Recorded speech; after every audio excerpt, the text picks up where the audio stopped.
Hi, how's it going? This is Resident of Collinwood for YouTube, back with another video for you guys. There are many supernatural entities and dark shadows. There are many spirits, if you will. And really, the first one that you hear about isn't related to the Collins family necessarily. You don't hear about a Collins first, no. You actually hear about the widows from Roger. I think it's the second time you see Roger up on Widow's Hill. Him and Vicky are having this discussion, and the wind's blowing, and Roger thinks that it's not the wind, it's the widows, which is really, you could say, well, he's just messing with her, but you come to learn that really he isn't. He's not messing with her. But Widow's Hill is haunted by these women who jump to their death. And, I walk away with many things, from Roger with this story. Number one, though there were three or four widows, and I'll get into Josette here in a moment, but that the widows who had jumped, you know, the one thing I walk away from that is those are the widows who did jump and who didn't want to stop coming there, who didn't want to stop mourning their husbands. Because, you know, we don't, to me, there were, I refuse to believe that only four specific women, or even three, just kept coming to the top of Widow's Hill. And keep in mind, the top of Widow's Hill is where where Jeremiah Collins chose to put the house. Really, it wasn't Jeremiah Collins, it was Joshua Collins. That's what I would say. That Joshua most likely drove the widows, wanted the widows to leave.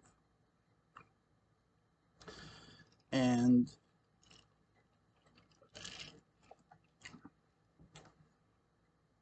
with that,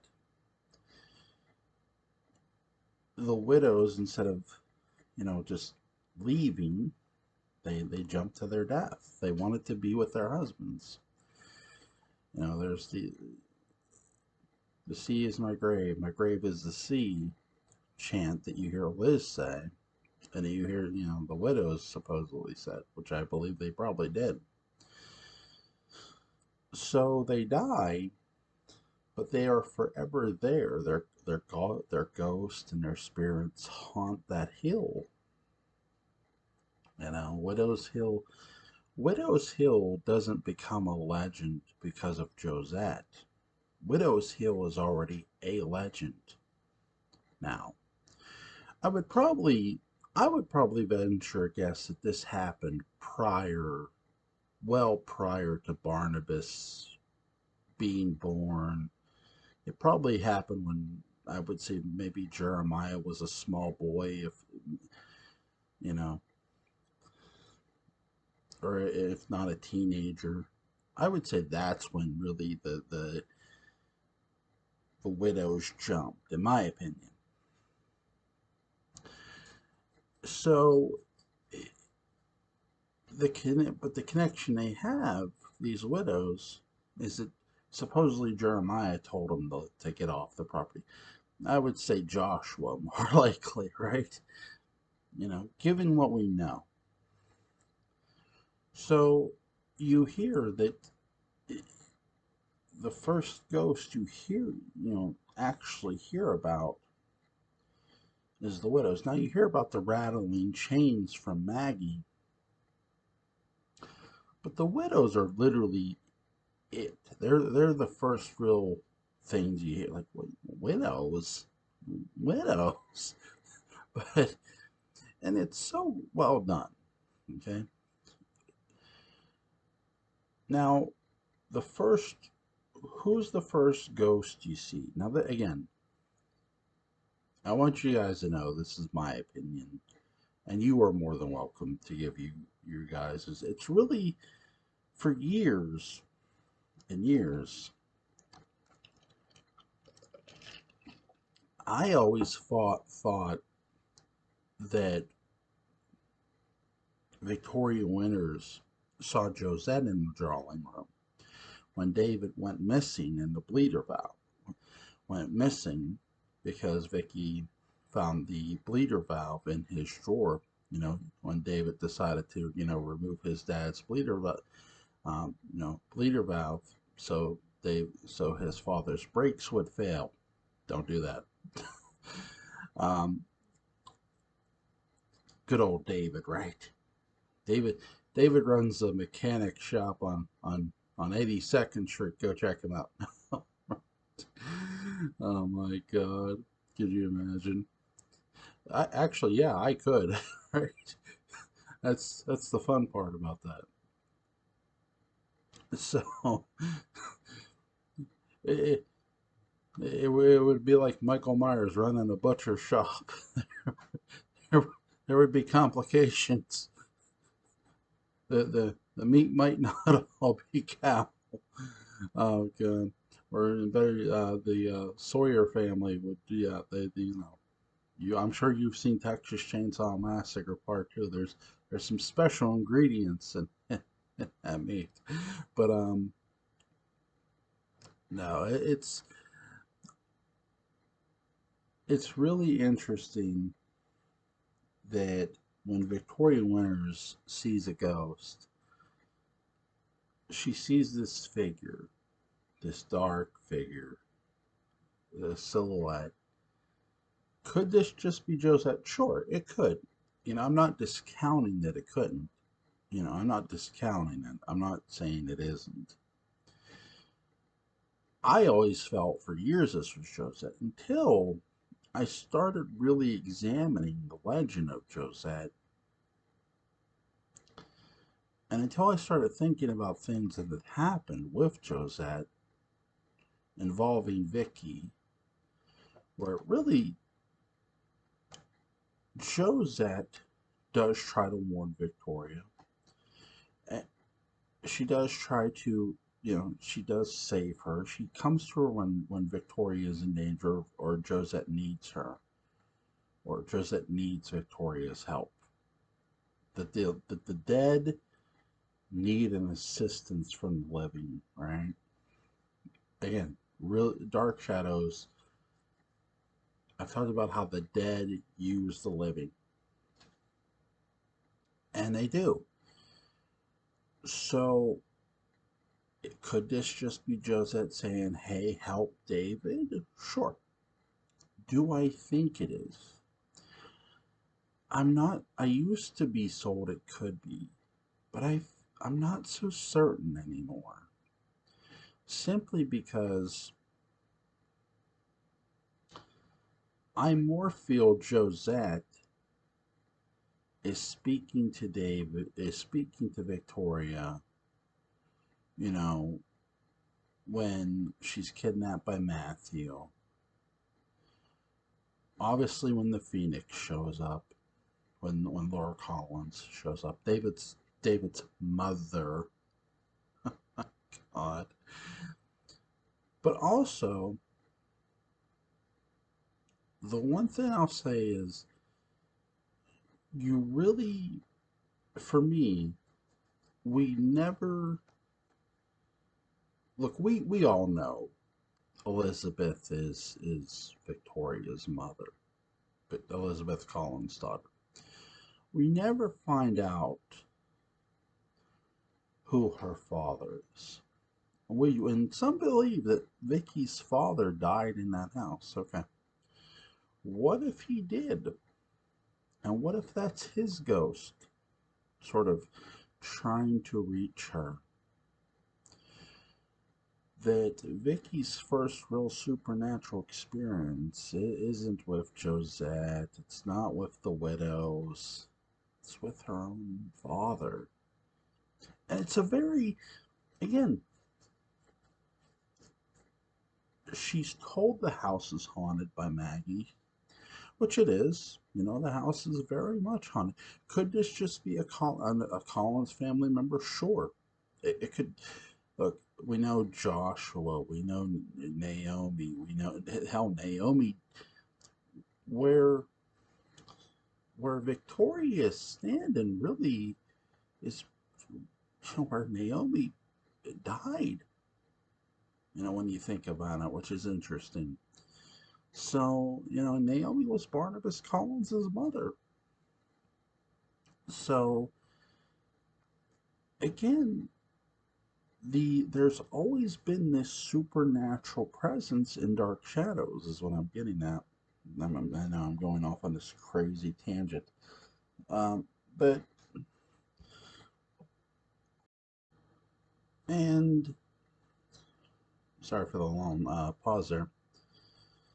And I'll tell you my favorite thing about the build up to the ghost. It's not just knowing that Josette's going to come out of her portrait. It's how the town itself, the atmosphere of the town, the fog. When Roger's walking along the docks and you hear the horn, everything from an atmosphere is painted beautifully, right? But my favorite thing too is the music, the creepy music you get with all of that, with the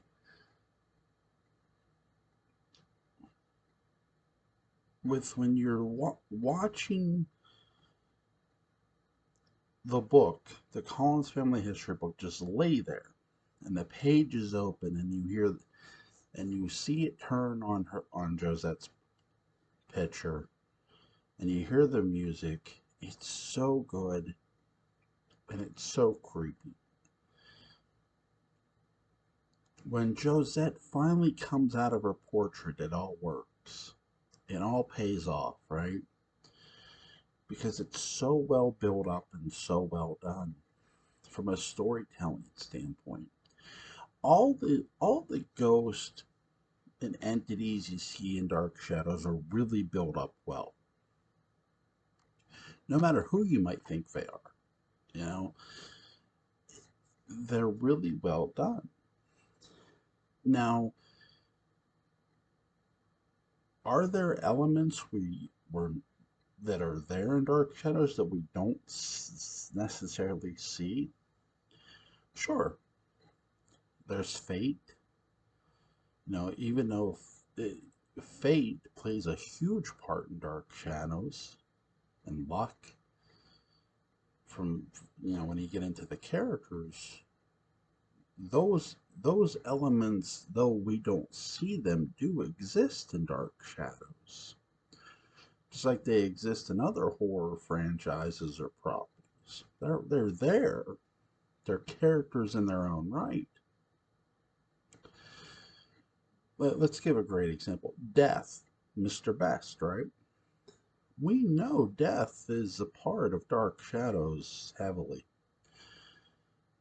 But Death as a character is rarely seen. And when he is seen, he's a very interesting character. He's not just all about just taking that loved one away from you. He himself has a keen interest, not just in life, but the way humans live their life and the way they make these choices that are just interesting to him. Now, that's a hell of a thing to do. Keep in mind, there's going to be a movie called Meet John called John Doe or something. I forget what it is. With Brad Pitt, where Brad Pitt is death. Keep that in mind. And yet you have a character like Mr. Best in Dark Shadows, who's really ahead of its time. It's really, that's not what I mean by Dark Shadows was ahead of its time in having these entities come to life literally. And you have this actor literally playing, now they don't call him Death, but that's what he is. They're calling him Mr. I would say they're calling him Mr. Best probably because of censorship, but Mr. Best is Death. That's what he is, you know. And many, I like how they have the little waiting area. Mr. Best is waiting area. You're welcome, Tim Burton. Tim Burton took the, you know how in Beetlejuice there's the waiting area. Dark Shadows had the waiting area first, just so you know. And no, I don't care if anyone had it before that. Um, fun tidbit, little fun poking at Beetlejuice here. And again, that's another thing too with Dark Shadows. That's why it's so easy to see other characters in Dark Shadows too, other characters from other franchises or properties, because Dark Shadows, Collinsport, or even Collinwood were a place that were made for those characters in every way. Whether it be death, whether it be, you know, an angel, the devil, you know, I've talked about the shadow, you know, Michael Myers. Those characters could exist in a Collinsport or Collinwood.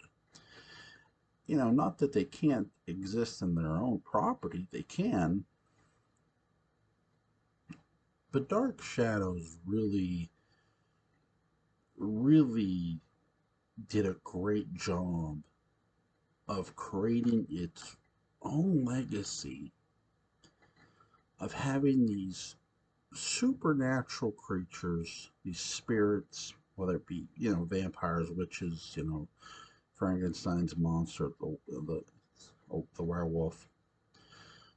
But when you get into the ghost of Dark Shadows,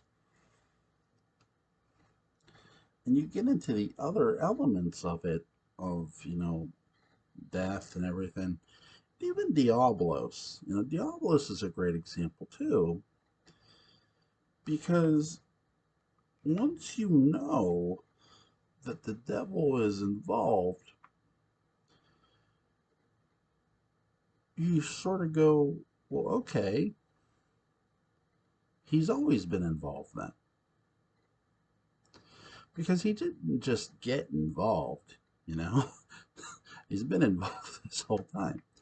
And you sort of wonder, after knowing he's involved, when he's personally going to get involved, meaning when he's going to come up out of hell as a character and start interacting. That's always, to me, that's another thing that Dark Shadows has presented very well. And I'll give you the two best places it displays this. One is the Atom Arc, and the other is 1897. 1897, Patofe, it's not that he's scared of Angelique. You notice he doesn't mess with her right away, but he does eventually go after her. He's more, if Patofe knows that, hey, the gypsies can turn me into a werewolf, and he knows that he does know this. Hey, I used to own a unicorn. Then Count Andreas Patofe knows indeed that the devil is real, and that even he would not want to mess with that. that to me is the one powerhouse Patofe does not want to piss off. And he more than knows that a witch like Angelique is a servant of who? Of the devil. That the devil is her master. So he has to sort of kind of tiptoe around her to see what's really going on. Like, okay, if I mess with this woman, is he gonna come up out of hell, and am I gonna be in the fight of my supernatural life here? Because if I am, then no, I'm out of here. And that's the one thing I always take away from that too, because Patofe, you know, again, I don't think he's scared of Angelique. He's scared of who Angelique represents. Like, I know who your handler is, and he's evil. And that's again. Now, do we get the sense of God in Dark Shadows? Yes, I do. I do think we get that sense of God in Dark Shadows. Now, it's not as heavily as the devil, but it's there. And I think there's moments too. Look how many look how many joyous occasions there are in Dark Shadows. I've said that Dark Shadows is no fairy tale, and it's not. But look at all those happy, legit moments in Dark Shadows. Look at the look at the weddings that don't just look at the weddings that do happen. Look at the weddings that don't happen. Is that not just fate, but God Himself? I'm not trying to get religious on you guys, but you gotta sort of wonder. We know Diabolos. We know the devil is a character in Dark Shadows. You have to now question from a character standpoint, where is God as a character? Which is again, it's really interesting. On that level, when you know the devil is a character, you sort of have to look through Dark Shadows and go, okay, where is God as a character? Because God, again, just because you don't see a character in Dark Shadows doesn't mean they're not there. Literally, I mean, we've seen that plenty of times in the show, right? And again, look at all. Don't just look at the weddings that do happen. Look at the ones that don't. Great example. Jason and Liz. Think about that moment for a moment. Think about Carolyn not shooting Jason with the gun. Isn't it a bit divine intervention of how all that finally just happens? That Liz finally gets the strength to tell the truth. That Liz finally just breaks out of her shell. You could make a case that God stepped in a weird way. You could. I'm not saying He did, but you could make that case. Again, Dark Shadows is really just a fun show to watch and a fun show to discuss because it's so deep, and it is. Um, I don't don't know when my next video will be. Here, it won't be today. It won't be tomorrow. Well, today's Monday. Um, because I have some writing to do and I have other things to do, but I will have a video up for you guys later this week. I'll have another video this weekend. Um, again, Dark Shadows is just a lot of fun to discuss. And I'm sorry to get off on this tangent on you. I wasn't trying to get on a tangent of just all these things. But when I look at all the supernatural things we see in Dark Shadows, or the ghosts, or those elements, uh, again, another great example is when Josette does interfere. Is it just her interfering, or is there another presence allowing her to interfere? Is there a God allowing her to sort of intervene on his behalf? Those are things you gotta ask when you get into Dark Shadows. That don't get asked enough, in my opinion, just from my view. And again, there's nothing wrong with asking that. Um, again, Dark Shadows is a lot of fun, as I said, to discuss. Um, I tell you, a video I want to do is uh, why I believe Nancy Barrett's character may have the pinhead puzzle box, the Hellraiser puzzle box. Yeah, there's a case to be made for Carolyn and her occult ways. There would definitely be a case made for Quentin. That's for sure. Oh my gosh. Okay. Oh my goodness. Guys, gals, it is always fun to come on here and do these videos. I have a blast with everybody. And that's the most important thing too. Have fun. You know, that's another important part of this, is to have fun.